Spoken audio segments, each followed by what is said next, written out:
Let the word go forth. Fool me once. Are you fired up? I'm not a crook. Are you ready to go? Shame on you.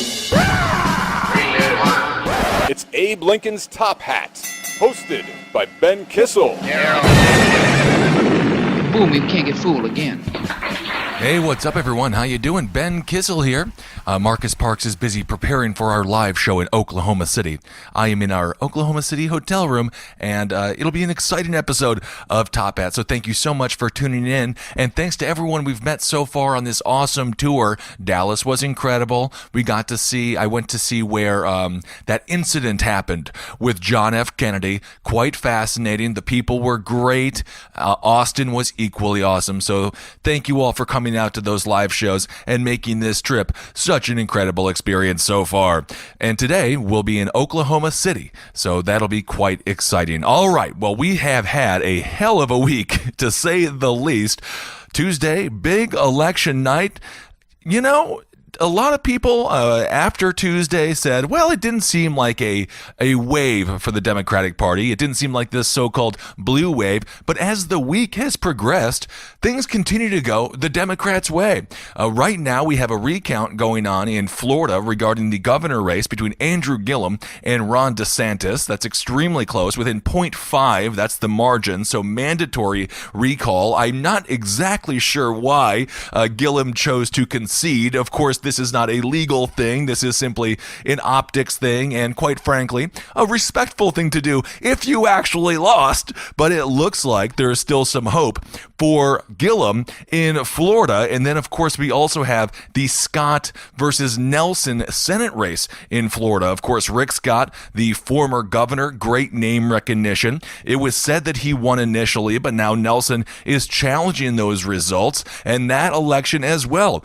extremely close, too close to call. So we'll know more information going forward. We also have the Senate race in Arizona, which we must continue to watch, where Kyrsten Sinema is going against Martha McSally. Of course, Sinema, the Democrat, McSally, the Republican, definitely aligned herself more with Donald Trump. Sinema went to the middle. Of course, if you're going to try to win as a Democrat in a state like Arizona, going to the middle is probably the best decision. Initially, once again, they said that McSally had won this race, or that was the results as they saw it up to that point. But as they continue to count the absentee ballots, many mail-in ballots in Arizona, we find out now, as of today, this is Friday, that Sinema indeed has taken over the lead. So who knows what's going to happen with that, but that is encouraging news for the Democratic Party. Again, Tuesday night, I think there was a lot of people who were looking specifically at Florida and saying, oh my God, you know, Gillum just, he lost and Nelson losing, and people were depressed. But I'm going to say it was a good night for the Democratic Party. And it was a good night when it comes to their ability to prove that they are a viable national party. We saw progressives win. We saw more moderates win. There's been some big upsets. For example, in California, Dana Rohrabacher is gone. So right now, it looks as if the Dems are picking up mid-30s, around 35 to 37 seats. Again, we don't have all of the ballots counted quite yet. It's a longer process than some people might think it should be, but that's the way it works with all the mail-in ballots, confirming that those are indeed valid ballots. Oftentimes, for example, in Arizona, they've had to call people. They've had to read the ballot, look at the information, and then call the person to make sure that that indeed is them and it's not some sort of voter fraud going on. So it's a slow, clunky process, but we will get to the bottom of it fairly soon. So as we saw, the Dems are looking to pick up around 35 to 37 seats, perhaps, which is quite impressive. Now, usually when it comes to midterm elections, the party in power does lose seats. And on average, they say it's around 29 to 30 seats. That's the average amount of seats that the party in power will lose. And again, it looks like the Dems overperformed or performed in a way that people expected them to perform, as opposed to what happened, of course, in some more recent elections, which we will not get into here. So it is good right now if you are the Democratic Party specifically when it comes to controlling the House. The most recent estimates are the Democrats have taken control with 225 to 197. And of course, you need 218 to control the House. So they definitely have that, and there's more numbers continuing to come in. They managed to flip a lot of seats, some seats in Kansas, Michigan, Pennsylvania, some really conservative areas, Virginia, and people were skeptical that the Democrats were going to be able to pull that off, but indeed they did. So if you hear people like James Carville, who I absolutely love, but he was talking about how it's not a blue wave, and of course this term has become sort of, I don't know, it's like whatever, blue wave, it becomes so cliche that I'm done. I don't want to hear it anymore. But, there were some people who were saying, well, it could have been better. And of course, everything can always be better. But really be optimistic, because now that the Dems, as of January 3rd of next year, the Dems will have the ability to subpoena. They'll have the ability to basically make Donald Trump's life a living hell. And anyone who supported Barack Obama throughout his presidency might get a little schadenfreude at the suffering that no doubt is going to happen when it comes to the workload increase for Donald Trump and his staffers. I read an interesting article about staffers who worked for W. Bush, Bill Clinton, and Obama, and they talked about when they lose the House, basically, their lives are miserable. They never see the sun. They work, crazy amounts of hours. I mean, I'm not feeling that much sympathy for them, because there's a lot of truck drivers and construction workers and nurses and teachers who are working a hell of a lot more hours without all the vacation time. But nonetheless, their lives will be much more difficult. So the Dems have made some massive strides in taking the House. Be optimistic, and we'll see what happens. Now, of course, it's politics in America, so there's never it's never perfect. It looks as if Nancy Pelosi will end up taking over the speakership for the Dems. Now, this is one of those things where, you know me, and I think I speak for a lot of people when I would like to see some new blood, get some new people in there, people that aren't so much ingrained into the establishment. But of course, Nancy Pelosi, she knows how to get that money flowing, and let's not pretend as if that isn't a crucial component when it comes to being politically powerful. So she most likely will be the speaker, despite the fact that there were some more progressive candidates who ran and some more moderate candidates who ran and said that they would not support Nancy Pelosi as Speaker of the House. But my understanding at this point is she most likely will be, because I don't think anyone's going to challenge her. The one issue with that, Nancy Pelosi, there's a reason that she was in every attack ad that the Republicans put forward. It was basically Donald Trump versus Nancy Pelosi. Why? Because Nancy Pelosi and Donald Trump have one thing in common. That's disapproval ratings. They're both in the early 60s when it comes to disapproval. So, again, there's reasons to be optimistic. It is what it is going forward right now. The most important thing is they were able to do what they said they were trying to do, which is take the House. Now let's look at the Senate just briefly here, and then of course I want to talk about what's going on with the special counsel, with the resignation, aka firing, of Jeff Sessions. We're going to get to all of that just briefly in the Senate. It was predicted, or it was shown, that the Republicans could pick up as many as 3 seats. But as I mentioned earlier, regarding what's going on in Arizona, it's possible now, or it's looking like now, that the Republicans will only pick up 2.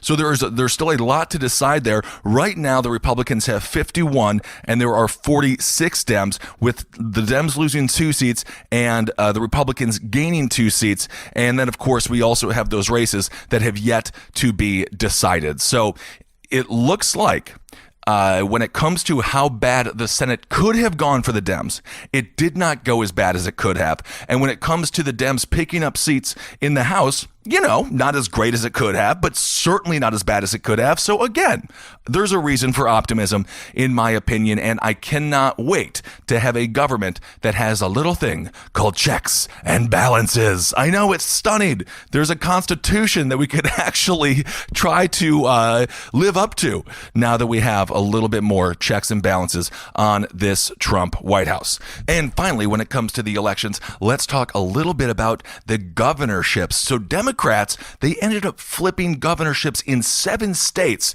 installing governors poised to play key roles in the next redistricting process. And that'll be taking place in 2021 and 2022, which of course is huge. That's where, when we talk about gerrymandered districts, when we talk about redistricting, when we talk about the vote is broke, when we talk about, it doesn't matter if I support this candidate or that candidate because I'm in a district that's guaranteed to go to one party or another. Most likely the Republicans, because let's be honest, they've controlled more governorships and they've had the ability, because they've had the power to redistrict and gerrymander states and districts in the way that benefit them the most. So this is huge. So haunted by their losses at the state level in 2010 and the years after, Democrats made redistricting a key organizing principle of the midterm elections, using the specter of political map-making to draw attention to state-level races and launching a new group, the National Democratic Redistricting Committee.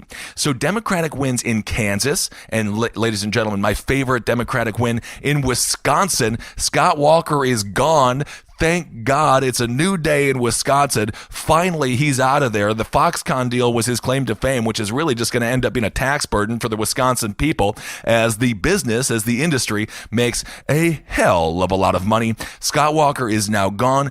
Evers was able to defeat him in what could be seen as an upset, given the fact that Walker has already been elected a couple of times, including a recount, which he was able to stay strong in. So Kansas, Wisconsin, Illinois, Maine, Nevada, and New Mexico gave Democrats full control over state government there. Colorado and Michigan also passed ballot measures supported by this redistricting committee that transferred redistricting power from legislators and governors to independent commissions. So again, keep your head up held high. We had a great night, or the Democratic Party anyway, had a great night on Tuesday. And of course, Donald Trump and some Republicans on Wednesday, before we have seen some more results come through, kind of claimed victory, or at the very least they said it could have been worse. And again, it could have been worse for the Republican Party, but it certainly could have been a lot better as well for Donald Trump. Hey guys, today's episode is brought to you by Quip. When you get a group of dentists and designers together and ask them to make a better electric toothbrush, you get Quip. Quip is a sleek electric toothbrush about the size of your standard toothbrush with no clunky wall chargers or charging bases.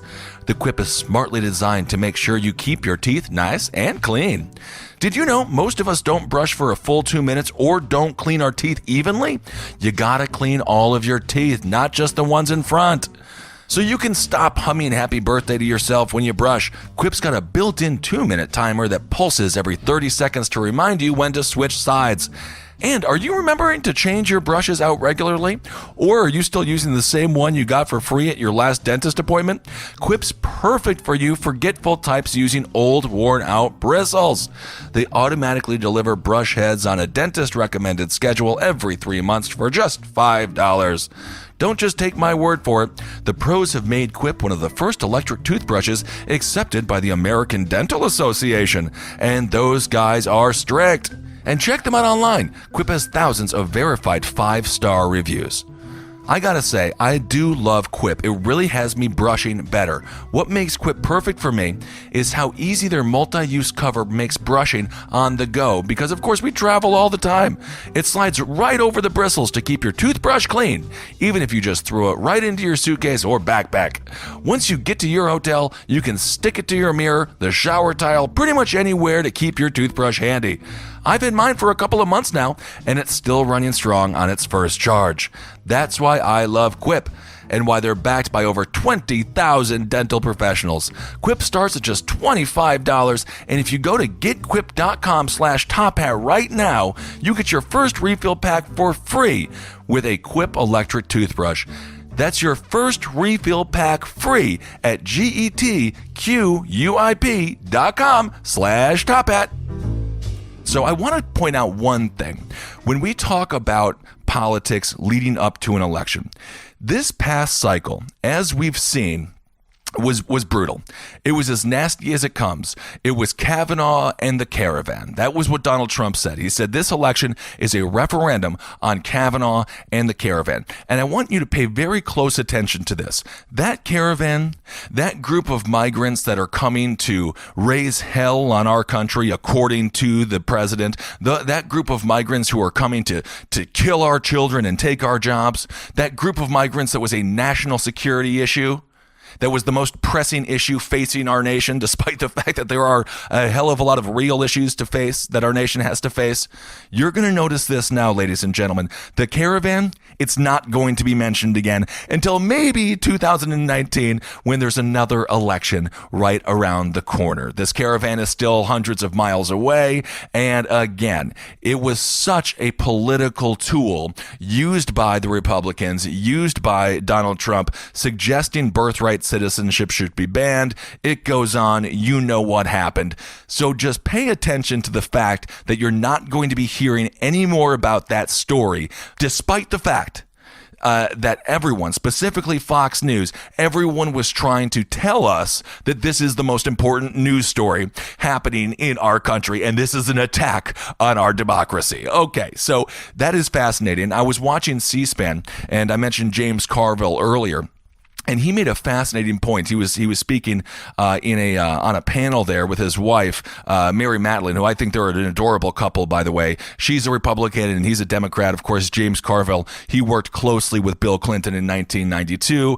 Many people have sort of, because Bill Clinton was able to pull off that upset, many people believe that James Carville gave Bill Clinton the edge that allowed him or helped him to win in 1992. But Carville was talking about this regarding the caravan and regarding news cycles. And he mentioned in 2014, and this is something that I had completely forgotten about, specifically in this neck-breaking news cycle that we live in now.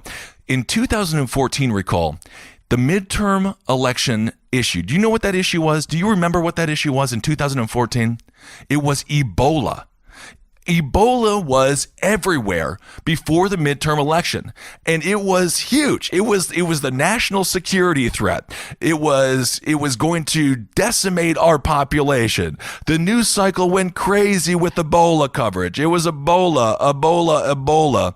And the day after the midterm election, that story was gone. So when we think about the tail wagging the dog, when we think about being manipulated, always remember that these news organizations have a vested interest in stirring up your emotions for political gain. And that's exactly what they did here regarding the caravan. And that's one of the interesting ironies, in my personal opinion, about a lot of Donald Trump supporters and about Republicans in general. And I'm not maligning all Republicans, but there is a theme that they like to attach, or conservatives or right-wingers in general. And of course, there's a Venn diagram that goes over to the left as well. But people who believe that they are not to be tricked. People who say, oh, there's no way that I'm going to be lied to or manipulated. And you can just see, not all, but there were many people who took that caravan bait, took it as gospel, and that definitely weighed in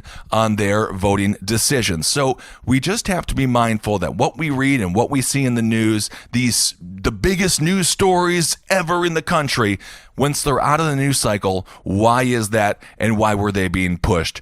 Obviously, for a political reason. So good, interesting week when it comes to the elections. I am extremely optimistic, and I am happy now that we get some checks on this White House. Okay, so let's move on now, and let's talk about the resignation, aka firing, of Jeff Sessions. This sparked outrage all across the country. Protests sprung up everywhere. As a matter of fact, I was walking in Austin. We were near the state capitol. That's where we were doing the show at this place, the Paramount, which was so badass. Johnny Cash had performed there, and Houdini even performed there. So that was pretty cool to be in the shadow of those two legends. But I'm walking around the streets of Austin, which I absolutely love. 6th Street's a total blast. I mean, I probably had too much fun, but that's okay. And this guy comes up to me, and I think, oh, maybe he's a fan, because, you know, sometimes they're around the venue before the show starts. And he's like, hey, man, how you doing? And I was like, I'm good, bro. He's like, you going? And I was like, to what, dude? And then he's like, the protest. We're going to protest. And I was like, I had no idea, but that's pretty badass. And sure enough, I walk down the street and I just see hundreds of people protesting the resignation of, again, the firing of Jeff Sessions. So why is this such a big deal? Now, of course, Deputy Attorney General Rod Rosenstein, because Jeff Sessions recused himself from the Mueller investigation, for all intents and purposes, was in charge of it. Now we have a situation where Rosenstein's power has been diminished, to say the least, and it is extremely possible that he will be gone within a few days. So as a replacement to Jeff Sessions, Donald Trump appointed this dude, Matt Whitaker. So now why would he hire Matt Whitaker? Okay, so he says, now this is according to Donald Trump, he says that he hired Whitaker because he worked for since dismissed Attorney General. This is what Trump says. He was always extremely highly thought of, and he still is. But I don't know Matt Whitaker. He worked for Attorney General Sessions. Now, the president's comments are at odds with the relationship Trump has forged with Whitaker in recent months, even as his opinion of Sessions continued to sour. So Whitaker, he has hung out with Donald Trump dozens of times, and they've spoken by phone on several occasions, including on the day that Deputy Attorney General Rod Rosenstein was expected to be fired. Of course, I was on national television live that day, and he was not fired. He was just there for a meeting. There's so much, it's difficult to try to follow the news on a regular basis because there's so much craziness going on. But Whitaker was not hired as Sessions' chief of staff by virtue of any pre-existing relationship with Sessions. So despite the fact that Donald Trump has said he does not know who Matt Whitaker is, even though he somehow thought that he was worthy of being appointed to acting attorney general, by the way, completely unconstitutional. No confirmation through the Senate whatsoever. Everyone agrees that this is not how it's supposed to go. We all know that as a people. We can tell this is not how the government is supposed to be running. But what is going on here is unprecedented, and I hate that word. We're using the word unprecedented an unprecedented amount of time. But even if you watch Fox News, and I'll do that from occasion, but even Judge Napolitano on Fox News says that this is not constitutional. The president cannot simply appoint Matt Whitaker to replace Attorney General Jeff Sessions without Senate confirmation. So this is next level expansion of executive power. And without a doubt, there will be some people who have a lot to say about that. So Matt Whitaker is in as acting attorney general. So who is Matt Whitaker? Now, in 2002, Whitaker was the Republican Party's candidate for treasurer of Iowa. From 2004 to 2009, he was the U.S. attorney for the Southern District of Iowa. And in 2014, Whitaker ran in the Iowa Republican primary for United States Senate. Now, he was able to finish 4th place in that race. More recently, however, Matt Whitaker has been a public advocate for Donald Trump and the desire for Donald Trump to expand, again, his executive power. He's talked ad nauseum on radio shows, on television, and he has firmly said that he believes Donald Trump has obviously the right to try to halt or stop the Mueller investigation. Now, politically, there are many people who believe it might be too late for this to even happen. Of course, the Mueller investigation could be coming to an end here any moment. That could be the news that we're talking about next week. And quite frankly, I cannot wait for it to end just so we can know what the heck is going on.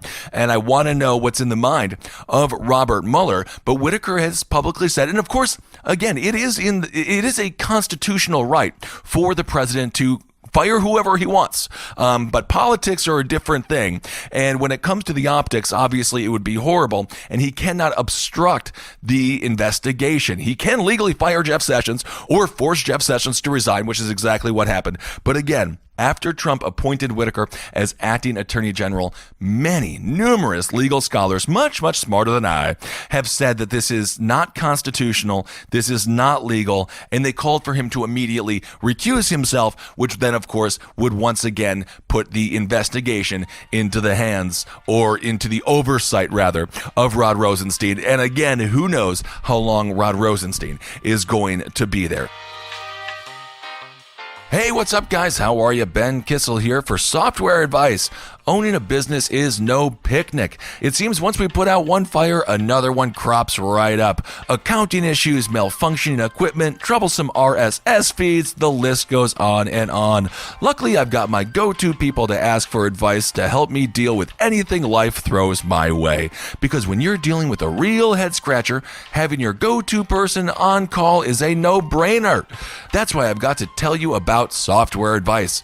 When it comes to picking the right software for your business, Software Advice has done all the research for you. They've got a terrific team of advisors ready to point you in the right direction so you can start working more effectively right away.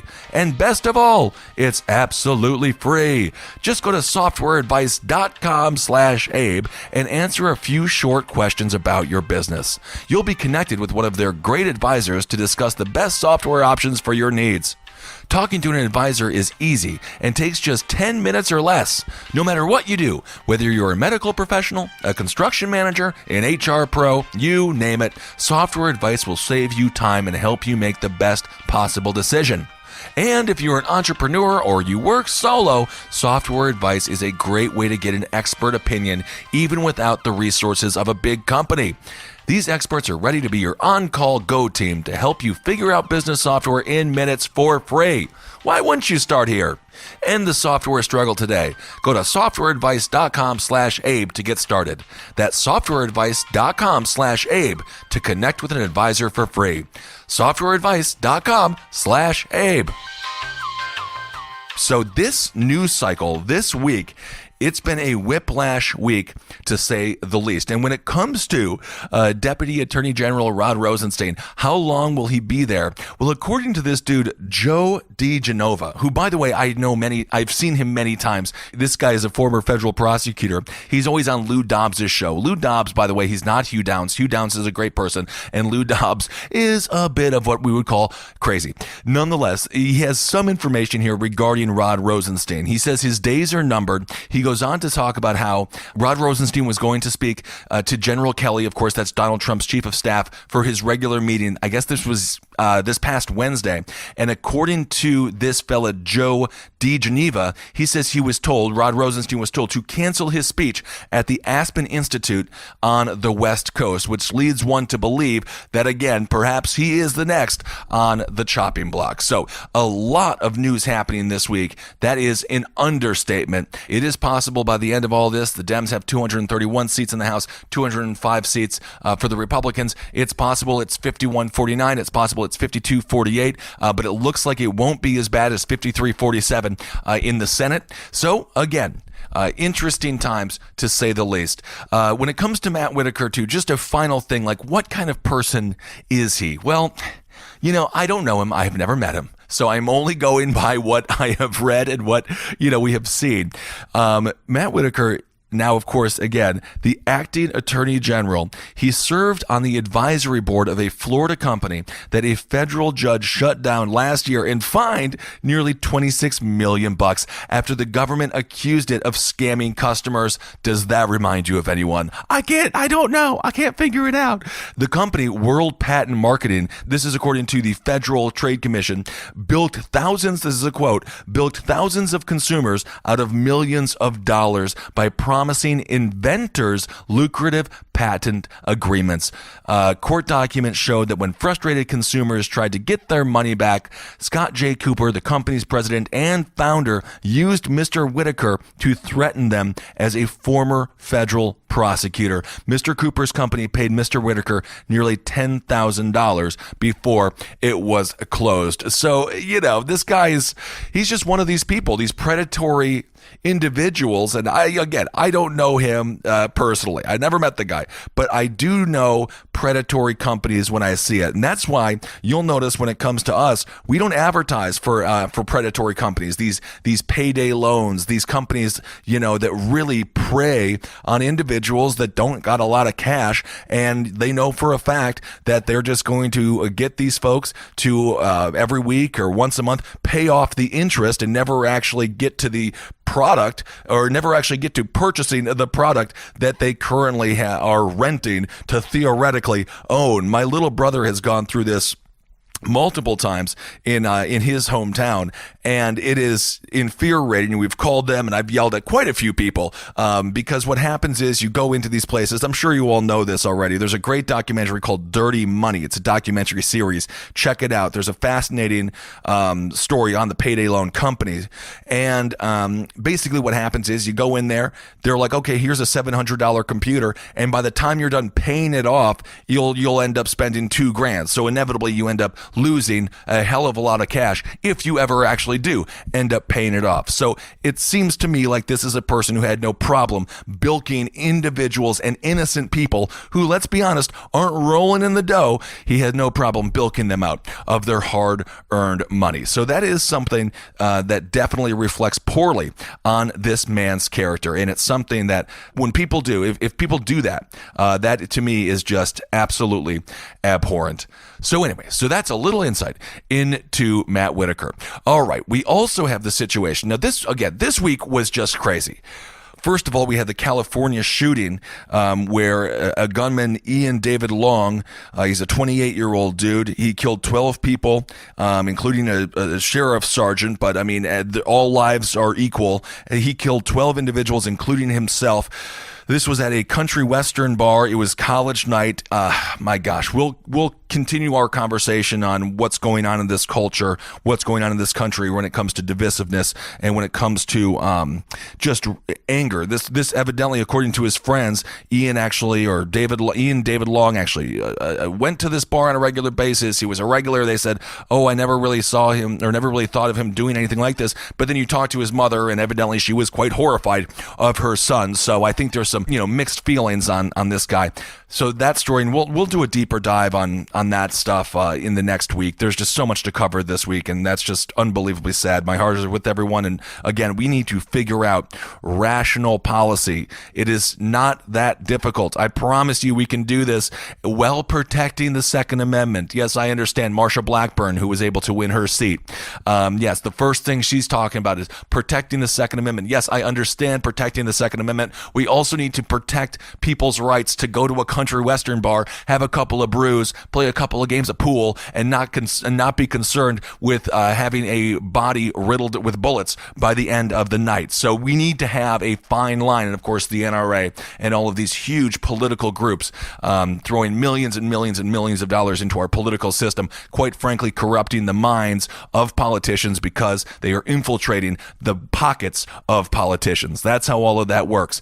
The NRA, how do you corrupt a politician's mind? How do you corrupt a politician's policies? You infiltrate their wallets. And that's exactly what has happened right now with the NRA regarding not being able to get any rational gun policy passed through. So that is horrendous, and we'll continue our conversation on what's going on culturally, how can we possibly heal this divide, and how can we stop these attacks from happening. Again, this whole idea that it just requires a security guard with a gun or more police presence. So we just have to balance out personal freedoms, personal liberties, and security. When it comes to this idea that somehow a good guy with a gun will always beat a bad guy with a gun, it's simple nonsense. For example, in this bar, it was Borderline Bar and Grill in Thousand Oaks, there were 4 undercover police officers. These are people who are trained with a firearm. Now, I'm not sure if they were actually armed, but it certainly does show you that there were people there that weren't just average Joes. I mean, if you're a gunman and you get the jump on a crowd of people, in this case, this guy threw 2 smoke bombs in there. Next thing you know, he's just opening fire. He had already killed the bouncer. It's just not plausible. It's not possible that the good guy with the gun is always going to somehow beat the bad guy with a gun. So we will continue that conversation, as we always do, later on in this show and throughout this show's entire future. Unfortunately, we will be talking about gun violence. As we were driving today from Austin to Oklahoma City, I noticed all of the flags were at half-mast, and I was wondering, I said, why? I wonder why that is. And of course, naturally, my thought is it must be because of the shooting in California. And the sad joke that was made in the car was, well, don't even bother hoisting them up to full mast at any time, because if we're going to lower them every time there's a mass shooting for a week, I think it's possible they never reach the top of the flagpole ever again in this country, the way that we're going. So it's devastating, it's extremely sad, and we will continue that conversation. And lastly, ladies and gentlemen, when it comes to the Supreme Court, many Americans had a big scare when it comes to the health and well-being of Ruth Bader Ginsburg. She fell in her office. She's 85 years old. She broke multiple ribs. She's been hospitalized. This, of course, sent a chill down the back of millions and millions of Americans. Of course, Donald Trump, it is possible, even though Trump is now entering or very close to entering a lame duck period in his presidency. Now, usually you think of the lame duck period as maybe the 7th year in after being reelected, but you could argue that we are going into a lame duck period regarding peak of power. Donald Trump no longer has peak power. It has obviously been diminished greatly by them losing the House. But when it comes to the Supreme Court, my goodness, it is extremely possible he gets another nominee. It is extremely possible that Ruth Bader Ginsburg is unable to continue, which would just be devastating, specifically for balance of the court. You know, we have Kavanaugh. Now, naturally, he replaced Kennedy. Kavanaugh, more conservative than Kennedy, but Kennedy, a center-right justice, not quite as extreme as it would be if Ruth Bader Ginsburg is no longer able to fulfill her duties as a Supreme Court justice because of health issues. That would be massive. So we are going to keep an eye on that. And there's a lot of people, I've heard a lot of my friends talking and just a lot of people on social media a little bit confused as to why we have to think strategically about these things. And a lot of people did speculate that Ruth might retire under Obama so that Obama could theoretically get another Supreme Court justice. Of course, I wish that Obama could have gotten Merrick Garland through. That's a whole nother story, and we don't have to relitigate all of that right now. But it seems as if it's possible at this point that Donald Trump may get another Supreme Court justice. And it's just, I'm not going to be a Debbie Downer here, but it is possible that he will get 4 Supreme Court justices total. So that's a big news story this week. So we wish Ruth Bader Ginsburg the best, and we can only hope everything works out. So anyway, ladies and gentlemen, thank you so much for listening to this episode. Marcus will be back with me next week. I've been reporting live. Has it been reporting? I've been mostly talking. Talking live from my hotel room in Oklahoma City. So thank you all again for coming out in Dallas. Thank you so much for coming out in Austin. It's just been wonderful to hang out with you all. Love you guys so much. Hail yourselves, and we will talk to you soon.